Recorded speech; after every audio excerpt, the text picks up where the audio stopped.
mu vennad ja õed, kallid ja armsad Iisraeli kodanikud.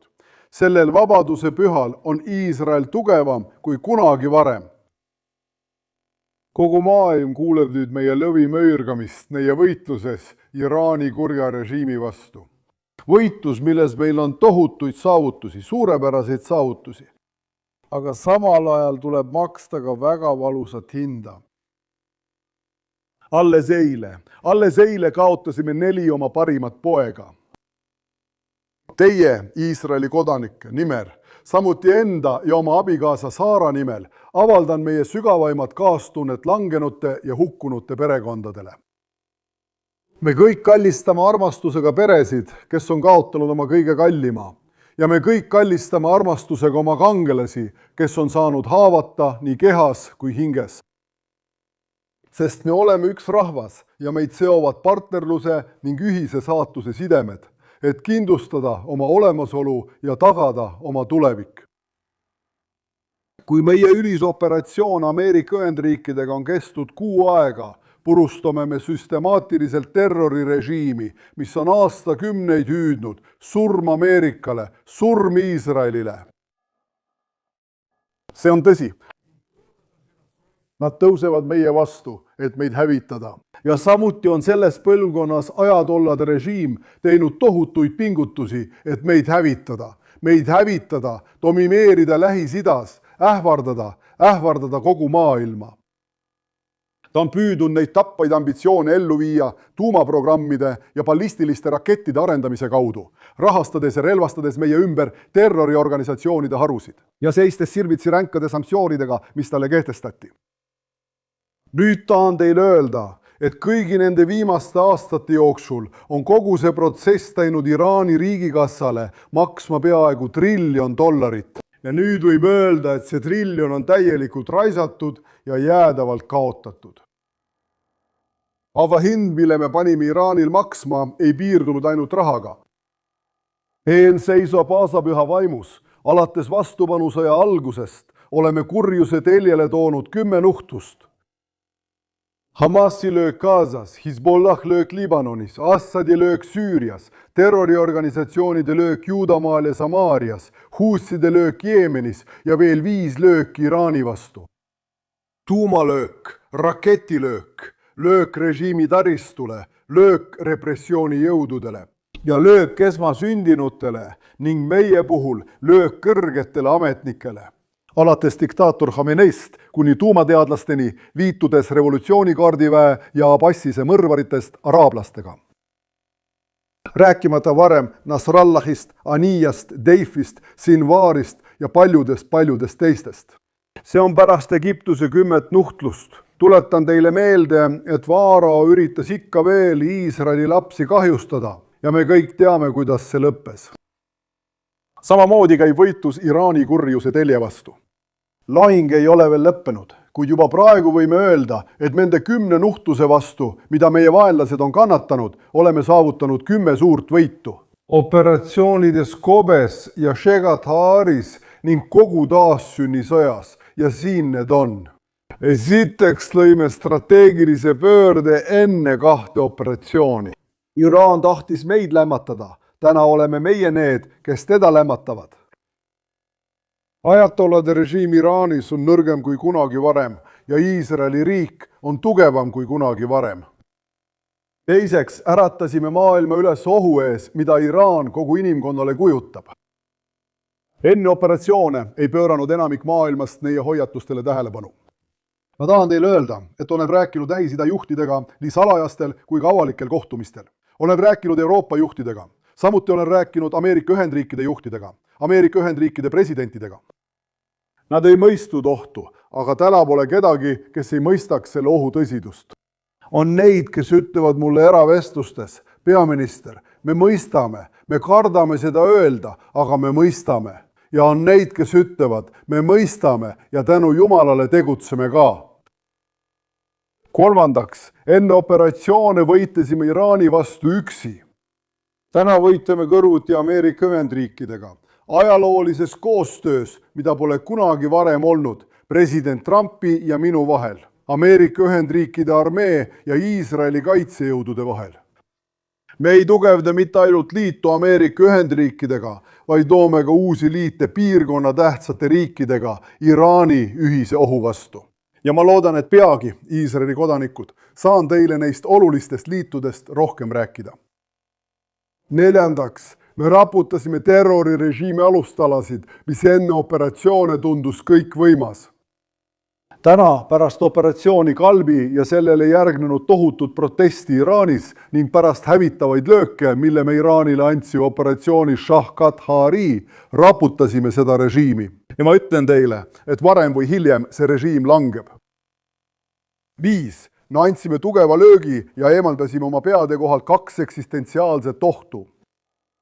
Enne 2 operatsiooni liikus Iraan kiiresti edasi tuumarelvade arendamisega ja 10 000 ballistiliste rakettide paigutamisega lõviorgu. Me kõrvaldasime otsese ohu, et Iraan relvastub tuumarelvade ja paljude ballistiliste rakettidega.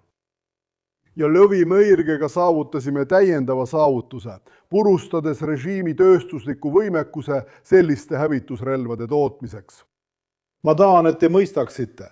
Khamenei kavatses võtta tuuma- ja raketitootmise tööstusliku võimekuse ning peita selle väga sügavale maa alla.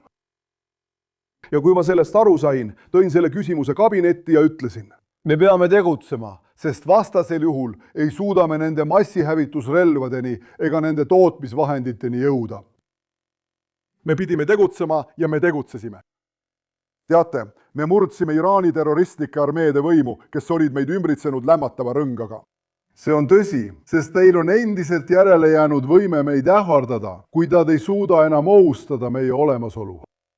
10 000 ballistiliste rakettide ja rakettide tulistamine, mille eesmärk on hävitada Iisraeli linnad. Ja ma mäletan, et enne kui me astusime lunastussõtta, räägiti 150 000 raketi ja tuhandete Hamasi rakettide kohta. Ja kõik need pidid muutma Iisraeli linnad Tel Avivi, Jeruusalemma, Haifa ja Beersheva varemeteks. Seda enam ei juhtu.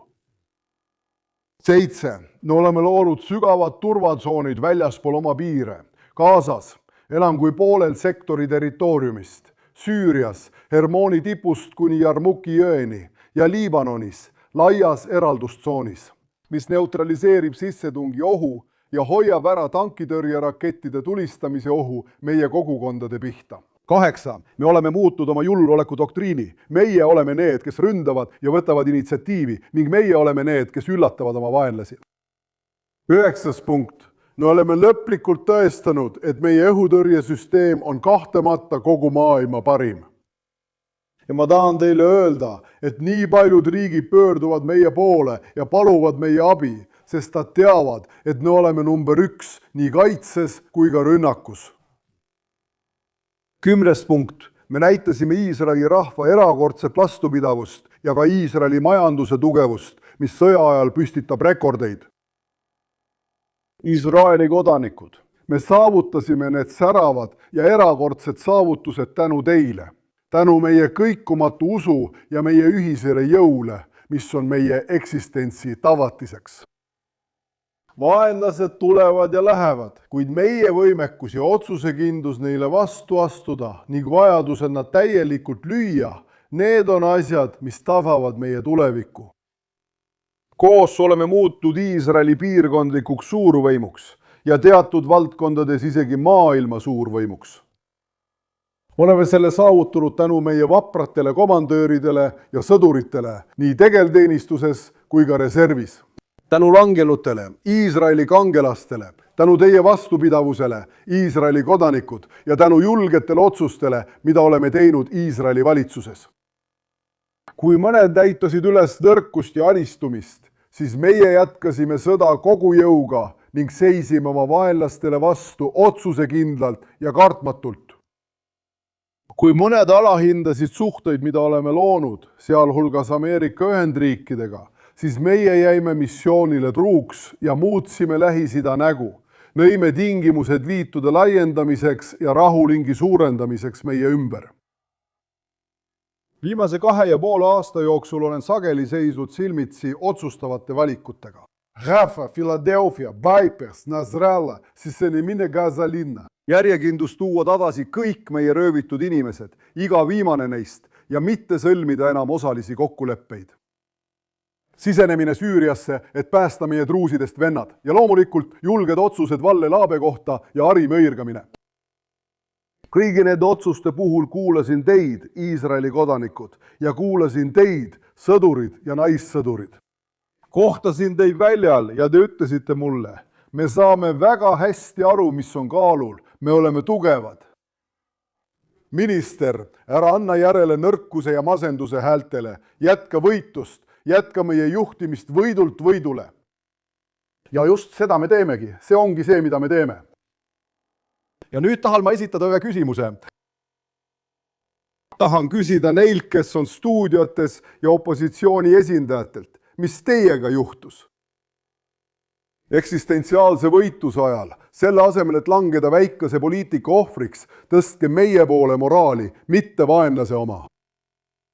Häärestuge rahva vaimule, julguse vaimule ja meie uskumatute võitlejate võiduvaimule. Alates kogenud võitlejast, kes liigub edasi Gazas ja Liibanonis, kuni piloodini, kes lendab üle Teherani taeva. Iisraeli sõdur on kaval nagu tiiger, kiire nagu kotkas, vapper nagu lõvi.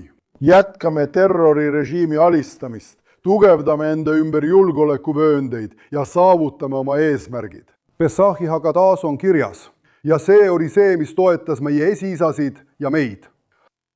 Meie vastu ei tõusnud üles mitte ainult üks, kes tahtis meid hävitada, vaid püha, õnnistatud olgu tema, päästab meid nende käest. Iisraeli pärand ja meie õigus oma maale oli see, mis toetas meie esiisasid ja see on see, mis toetab meid tänaseni. Rahvas seisab kindlalt ja meid kõiki kutsutakse jääma kindlaks ning nii tagama Jumala abiga Iisraeli igavikku. Õnneliku vabadusepüha kogu Iisraeli kojale.